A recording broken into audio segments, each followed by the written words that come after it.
JNU এর ছাত্র সংসদ নির্বাচনে বামেদের দাপট।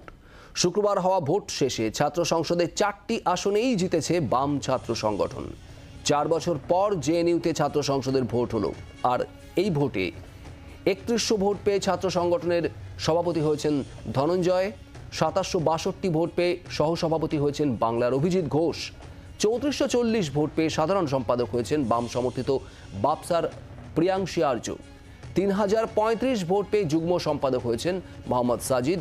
জেতার পর ছাত্রছাত্রীদের ধন্যবাদ দিয়ে ধনঞ্জয় বলেন, ফি বৃদ্ধির বিরোধিতা, সবার জন্য হোস্টেলের ব্যবস্থা করার মতো বিষয়গুলোতে বিশ্ববিদ্যালয় কর্তৃপক্ষের বিরুদ্ধে তাদের লড়াইয়ের ফল এই ভোট।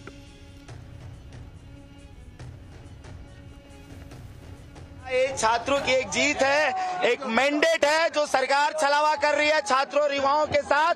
इस कैंपस का छात्र जो तमाम देश के हिस्सों से आता है, उसने बता दिया है कि आप लगातार जो हमारे साथ धोखा कर रहे हैं, फंड कट कर रहे हैं, सीट कट कर रहे हैं, उसके खिलाफ छात्रों ने लेफ्ट को जीत दी है।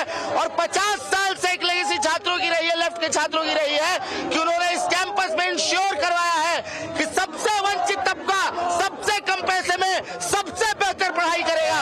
इस बात को इंश्योरिटी यहाँ पे लेफ्ट संघर्षों के बल पर देता है। सबको हॉस्टल मिले, इसकी इंश्योरिटी, इसकी संघर्ष यहाँ लेफ्ट करता है।